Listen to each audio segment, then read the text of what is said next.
Hello दोस्तों, राधे राधे। तो स्वागत है आपका हमारे चैनल पे, जहां आपको जो है प्रीवियस ईयर्स के एमसीक्यूज प्रोवाइड किए जाते हैं। ठीक है, जितने भी आपके एग्ज़ाम हैं, एम्स हो गए, ड्रग इंस्पेक्टर हो गए, एनएचएम हो गए, ठीक है, और D triple S S B हो गए, इन सब के लिए जो है आपको यहाँ पे जो है वो प्रीवियस ईयर्स के एमसीक्यूज जो है प्रोवाइड करवाने की कोशिश की जाती है। ठीक है, तो जिसको भी प्रीवियस ईयर्स के क्वेश्चन पेपर चाहिए ड्रग इंस्पेक्टर के, वो जो है हमें ग्रुप पे मैसेज कर देना। ठीक है, और चैनल को ज्वाइन भी कर लेना। ठीक है, तो सबसे पहले हमारे पास यहाँ पे क्वेश्चन आता है, इंस्ट्रूमेंट कैलिब्रेशन इंश्योर। जो इंस्ट्रूमेंट कैलिब्रेशन होता है वो किस चीज़ को इंश्योर करता है?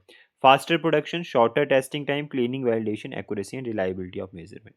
तो इसमें जो आपकी इंस्ट्रूमेंट कैलिब्रेशन होता है वो एक्यूरेसी और रिलायबिलिटी ऑफ मेजरमेंट को चेक करता है। ठीक है, the enzyme that convert starch into maltose. ठीक है, एंजाइम जो कि स्टार्च को कन्वर्ट करता है माल्टोज में।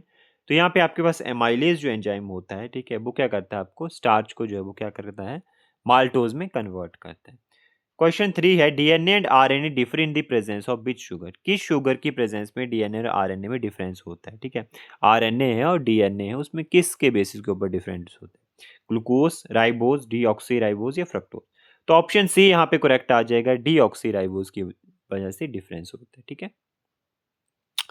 The major storage form of lipid in the body. ठीक है, जो लिपिड्स की जो स्टोरेज होती है हमारी बॉडी में, वो किस फॉर्म में होती है? ट्राइग्लिसराइड, कोलेस्ट्रॉल, फॉस्फोलिपिड्स या फैटी एसिड। तो हमारी बॉडी में जो इसकी स्टोरेज होती है लिपिड्स की, वो होती है ट्राइग्लिसराइड की फॉर्म में। तो ऑप्शन ए यहाँ पे करेक्ट आ जाएगा। नेक्स्ट आता है हमारे पास, देखिए अगर कोई मिस्टेक होती है तो एक्चुअली मतलब पीपीटीज या जो भी हम टेक्स्ट बनाते हैं उसमें लिखती बार हो जाती है, तो कोई मिस्टेक होगी तो आप हमें करेक्ट कर देंगे। ठीक है, कमेंट सेक्शन में। Beta oxidation is the process of, beta oxidation कौन सी प्रोसेस है? Fatty acid synthesis, fatty acid oxidation, amino acid degradation, glucose formation. तो फैटी एसिड ऑक्सीडेशन जो होती है वो बीटा ऑक्सीडेशन होती है। इसमें क्या होता है, आपके पास जो फैट्स हैं वो ब्रेक डाउन होते हैं इन द माइटोकॉन्ड्रिया। ठीक है, कन्वर्ट इनटू एनएडीएच, ठीक है, एडीएच। ठीक है, which sorry urea is produce in the body by the metabolism of. ठीक है, यूरिया जो होता है वो प्रोड्यूस होता है बॉडी में मेटाबॉलिज्म ऑफ, किस चीज़ के मेटाबॉलिज्म से जो होता है यूरिया प्रोड्यूस होता है? तो प्रोटीन की मेटाबॉलिज्म से। ऑप्शन बी जो है वो करेक्ट आ जाएगा, प्रोटीन की मेटाबॉलिज्म की वजह से जो होता है वो आपका यूरिया जो है वो प्रोड्यूस होता है। Which of the following is called as an energy currency of cell. ठीक है, किसको हम जो एनर्जी करेंसी ऑफ सेल बोलते हैं? एडीपी, एएमपी, एटीपी या जीटीपी। तो एटीपी की, ठीक है, एडिनोसाइन ट्राइफॉस्फेट को हम क्या बोलते हैं? Energy currency of cell. और इंपॉर्टेंट क्वेश्चन है, ठीक है, 2019 में जो है एनएचएम, यूपी एनएचएम के पेपर में जो था वो पूछा गया था। ठीक है, तो इसको याद रखना है। And product of glycolysis, glycolysis का एंड प्रोडक्ट क्या होता है? Pyruvic acid, glucose, acetyl CoA, lactic acid. इसका आता है आपके पास पायरुविक एसिड। ठीक है, ऑप्शन ए जो है यहाँ पे करेक्ट आ जाए। ठीक है, पायरुविक एसिड। नेक्स्ट आता है हमारे पास, pyrogen are mainly derived from. Pyrogen कहाँ से ड्राइव्ड होते हैं? तो पायरोजन आपके पास होते हैं फंजाई से, बैक्टीरियल एंडोटॉक्सिन से, प्रोटोजोआ या वायरस। ठीक है, तो पायरोजन आपके पास option B is correct, it's bacterial endotoxin. और इसके लिए आप लाल टेस्ट भी करते हो, है ना, एंडोटॉक्सिन की डिटेक्शन के लिए। Mostly use chemical disinfectant in hospital. Hospital में जो मोस्ट, देखिए आपको लगता है कि एचसीपी या सीपीएम जो आपका कम्युनिटी फार्मेसी होता है वो इंपॉर्टेंट नहीं होता, तो अगर आप केजीएमयू का फार्मासिस्ट का पेपर देखें, ठीक है, तो उसमें हॉस्पिटल फार्मेसी उसके रोल, ठीक है, तो हॉस्पिटल फार्मेसी इंपॉर्टेंट रहता है जब भी आप किसी भी हॉस्पिटल फार्मासिस्ट का एग्जाम देते हो।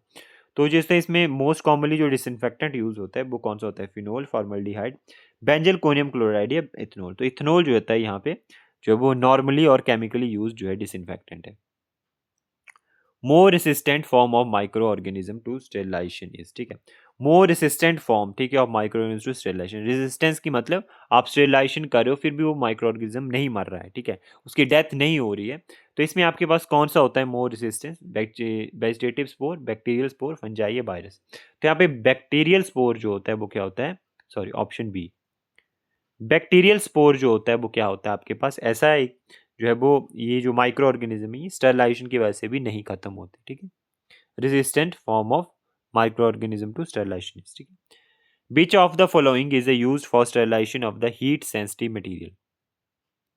आपके पास हीट सेंसिटिव जो मटेरियल होते हैं, हार्मोन एंजाइम्स, ठीक है, उनके लिए आप क्या यूज करते हो? Filtration, hot air oven, autoclave या बॉइलिंग। ठीक है, तो इसमें जो है आपके पास जो होता है फिल्ट्रेशन जो होता है आप यूज करते हो। ठीक है, आपको पता है आप जो है वो ऑटोक्लेव को जो होते हैं मॉइस्ट हीट भी बोलते हैं ना, moist heat sterilization, hot air को ड्राई हीट स्टरलाइजेशन। ठीक है, the process of killing all the type of microorganism या all the form of microorganism include spore is, ठीक है। ऐसी टाइप ऑफ क्लासिफिकेशन जिसकी वजह से आप जो है वो माइक्रोऑर्गेनिज्म को तो किल कर रहे हो, लेकिन स्पोर्स जो मेन रहते हैं आपके पास बैक्टीरियल स्पोर, उनको भी किल कर रहे हो। तो इसमें आपके पास आता है स्टरलाइजेशन, ठीक है। ऑप्शन बी, स्टरलाइजेशन के थ्रू आप जो होते हैं वो ऑल टाइप ऑफ माइक्रोऑर्गेनिज्म को किल करते हो।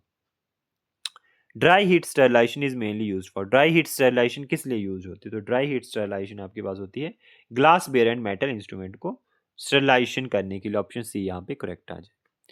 Barbiturate poisoning is managed by, barbiturate की पॉइजनिंग जो है वो किसकी वजह से जो होती है मैनेज की जाती है, ठीक है। एंटी एपिलेप्टिक ड्रग्स या हिप्नोटिक्स में आपने बारबिचुरेट्स पढ़ा होगा, मतलब सीएनएस की जितनी भी ड्रग्स हैं उनमें बारबिचुरेट्स आपने देखा होगा। तो बारबिचुरेट की जो पॉइजनिंग जब हो जाती है तो उसको किस चीज़ से मैनेज करते हैं? तो उसको आप करते हैं यूरिनरी अल्केलाइनेशन, ठीक है। यूरिनरी अल्केलाइनेशन मतलब यूरिन की पीएच को जो होता है अल्कलाइन करके जो होता है आप इसमें ट्रीटमेंट जो वो करते हो, है ना। तो इसमें ये थे हमारे पास 15 क्वेश्चन, ठीक है। और जल्दी मैं जो हूँ वो 5000 एमसीक्यूज़ की सीरीज़ जो है वो लेके आने वाला हूँ, जो आप एम्स के एग्ज़ाम भर रहे हो या आरआरबी का, ठीक है। आपने जो भरा हुआ है, अभी एम्स के भी न्यू वैकेंसीज आ गई, आप सबको पता है, ठीक है। तो इसके लिए 5000 एमसीक्यूज़ की सीरीज़ लेके आने वाला हूँ, जल्दी ही लेके आऊँगा, ठीक है। तो आज की वीडियो में इतना ही, मिलते हैं जल्दी नेक्स्ट वीडियो में। और कैसी लगी वीडियो कमेंट सेक्शन में ज़रूर बताएंगे। Bye bye, take care, Radhe Radhe.